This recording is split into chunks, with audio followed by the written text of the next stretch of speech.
Good morning, everybody, and welcome back to the MattVidPro AI YouTube channel. This is a video that I didn't think I would be making, but here we are. The CEO of OpenAI, Sam Altman, has been fired. Yes, fired, not just quit. This was a big surprise to pretty much everybody, especially considering the fact that Sam pretty much took them from nothing to a $90 billion valuation. So what did this guy do? Well, the reason that the board of directors gave for firing Sam is even more confusing. And I want to preface this video really quick by saying I recorded a lot of this video last night, but I'm back in the morning to discuss more because even more things have come out since I recorded last night. And I'm sure as next week progresses, this story will continue. So if you're interested, definitely be on the lookout for that. We're going to be covering everything in this video that I've seen so far in the matter and try to extrapolate what this truly means for the world of AI. Check out the reason that the board of directors gave for firing Sam.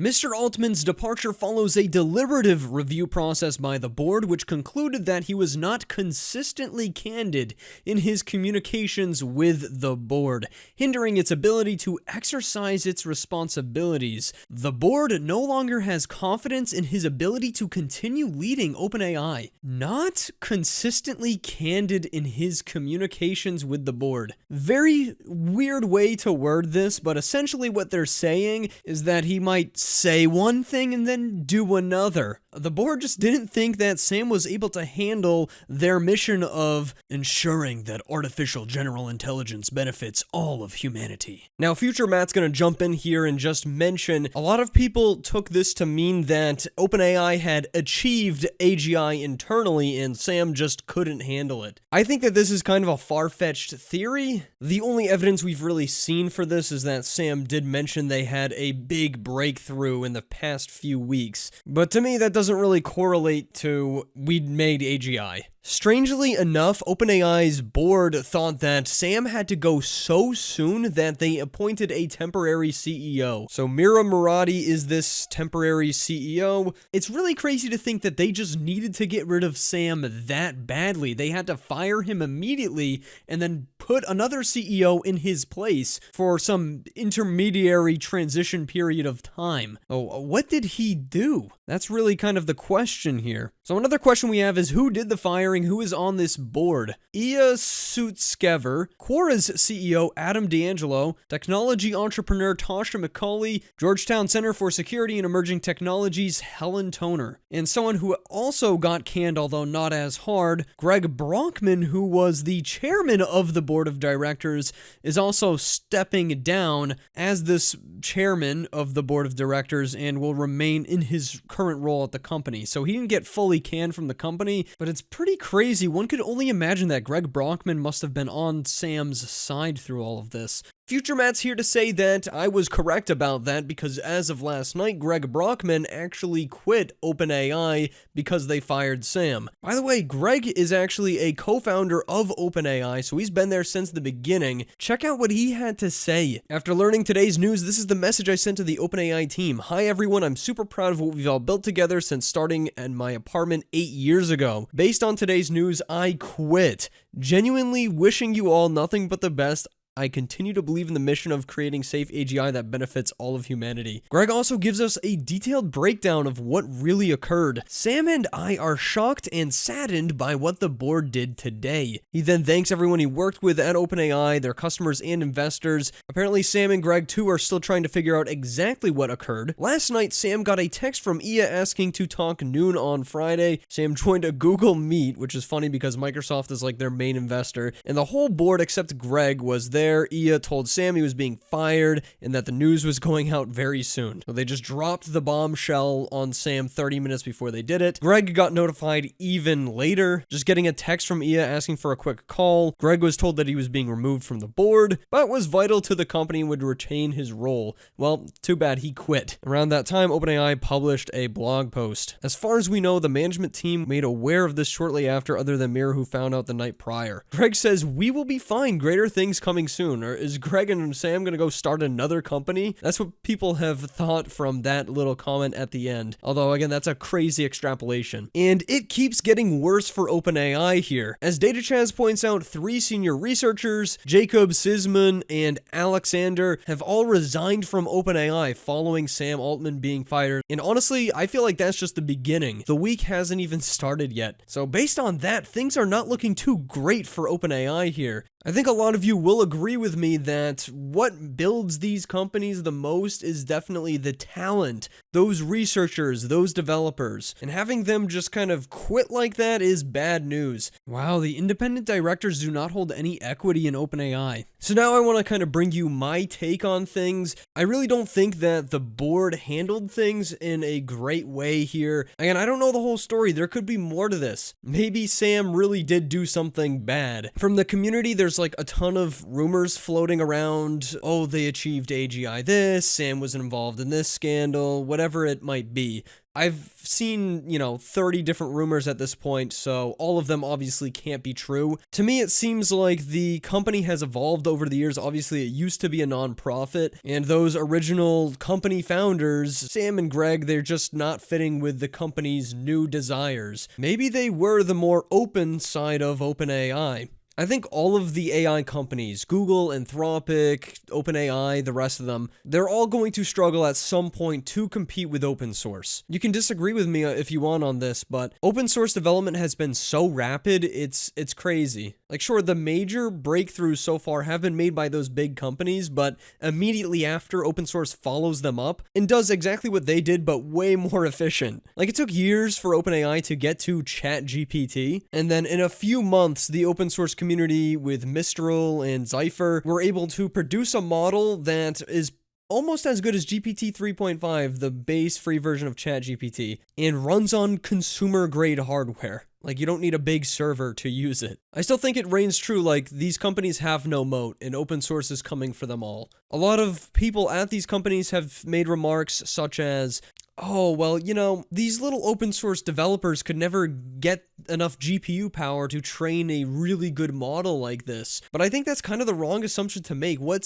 says that they need to make huge models to make big strides? What's wrong with having 1,000 tiny little models that seamlessly switch? I don't know, I just think that that's kind of the wrong assumption to make. The future of AI power might not lie in the giant model that can do everything, but maybe 1,000 tiny little models that can do everything when working together. And I know OpenAI has this mission of, oh, we want to make safe AGI for all of humanity, but there must be some other core values under the hood that we are just not seeing. And it looks like those values have shifted over time. And I think that's why Sam got fired. And, if those values did shift enough, maybe Sam wanted out of the company. I think that's also pretty plausible. We'll have to see how OpenAI behaves throughout the next year. I'm sure a lot of the other AI companies are laughing right now. Google might be sweating a little bit less than they were previously, and Elon's probably having a good laugh. Let me know your theories down in the comments below. I'd love to take a look at them. Like I said, we can only really speculate on this. Now, I didn't just want to talk about Sam getting fired today. I do have some other AI news I want to bring to the table, some very interesting and even positive stuff to discuss, so let's jump right into that. Apparently, soon, ChatGPT is going to be able to, quote-unquote, learn from your chats. A lot of people have been posting that they got this message on Twitter. I haven't seen it personally, so it's kind of still in that rumor state where we don't know if this is true, but I've seen a lot of screenshots about it. Anyways, as you can see, this appears to be a screenshot from the ChatGPT website. How it works: your primary GPT will continually improve as you chat over time,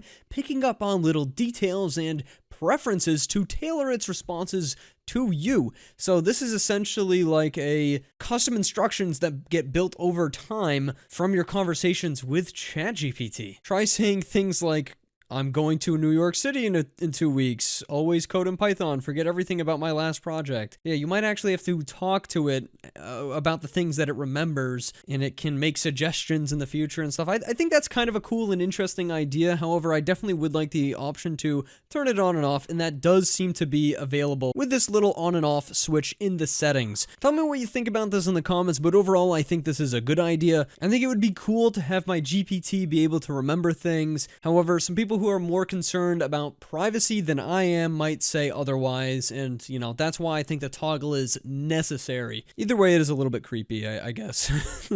Meta AI has also announced their next iteration of their text-to-video model. It's called Emu Video. It leverages their Emu image generation model, and it can take in text inputs, image inputs, or text plus image at the same time, just like a lot of the AI video generators we've seen thus far. As you can see, there's a little bit more information available on their website. They have a little demo that you can do where you can combine some prompts together to see how things change over time. I gotta say, right off the bat, the generation does look pretty darn good. Definitely competitive with what we've seen so far from the likes of Runway ML, Pika, and the rest of them. They also show off how you can animate your pictures, and this does look pretty darn good. Again, very competitive with what we've seen from Runway ML and Pika Labs. Right now with AI video, we're kind of at like this moment where everything is around the same quality and nothing is really drastically better than the rest, but they're all serviceable to some degree. So with this, they also announced Emu Edit, which is basically just in-painting. Nothing really too interesting here, but it's nice to see at least they're not really too behind in the world of image generation. So next up, I want to talk about this. Real-time generative AI art. I'm going to do a full video on this very soon. It is absolutely huge right now and is changing the way that we experience AI art. These are called latent consistency models. This example from Bilawall is a pretty good one and shows you how you can kind of get in a flow state with it as it immediately updates your AI generation that you're drawing on the side. This little demo that we're looking at right now is Krea AI, which I do have access to and will be in my full video later, but just to give you guys a better idea of how this actually works, in real time you can essentially draw your pictures out on the side. The model will just update as you go, where you don't need to wait for any kind of generation time, and you can just sort of draw your images out. It's some pretty crazy stuff, and even just the ability to change styles in real time and just see how it affects your images, it's just a whole new level of AI art generation. Even changing the prompt in real time has some crazy effects. And by the way, guys, I will also mention a completely free alternative that you guys can test out. Might be a little bit slow than the current method everyone's using called Krea AI, but it still works. Here's another really cool example of what's possible with the real-time stuff, where you can have the pair of eyes slowly moving throughout the leaves, literally place them wherever you want.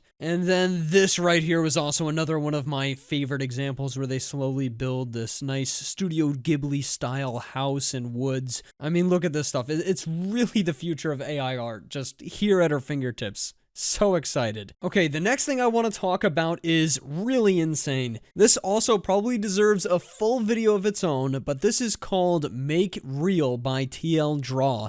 And essentially what you can do is just design any user interface you want and it will make it real using GPT-4 Vision and of course some sort of coding model to code up the interface. In this little demo they provide though, you could see it goes pretty gosh darn far, creating a whole login interface that actually gets converted into a working program where you can continue and log in. It even scales correctly as well. And all you have to do is kind of sketch it up on this little whiteboard. So right now to make all of this work, you need to put in your OpenAI API key because obviously it costs a lot to run something like this. All right, I put my OpenAI key in. Let's test this thing out. Oh, it looks like it worked. Click me. Okay, it was able to make a button that has click me, but it did not print hello like I wanted. I think that it might have some trouble reading my garbage text here. All right, let's try that again. There it is. Okay, click me. It says hello. All right, that worked. That worked. Nick St. Pierre shows us an example here where he literally makes a gradient app. Make a gradient, shape gets filled with gradient based on colors, make adjustments in real time. We have angle, linear, radial,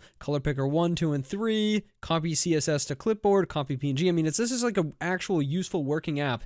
And just based off of the basic idea from it in an image, it was able to actually code up this thing completely working. You can pick the colors, you can change the angle in real time, and literally create a linear or radial gradient with any color that you choose or want. That's some pretty crazy and impressive stuff, man. In this example here, we can also see something pretty insane using state charts and wireframes and annotations to really give the AI a good idea of what you're trying to build. And the crazy thing is that the app doesn't really work right off the bat. It starts counting up instead of down. You just tell the AI that, say, no, it should count down, not up. You just highlight it and it will make an iterative new one that works as intended. I mean, that's some pretty insane stuff right there. So yeah, the world of AI is pretty crazy. Lots of stuff going on, lots to talk about. I'd love to hear your thoughts on all this, and also let me know if you want some full videos on those two AI. Thanks so much for watching. I'll see you guys in the next one, and goodbye.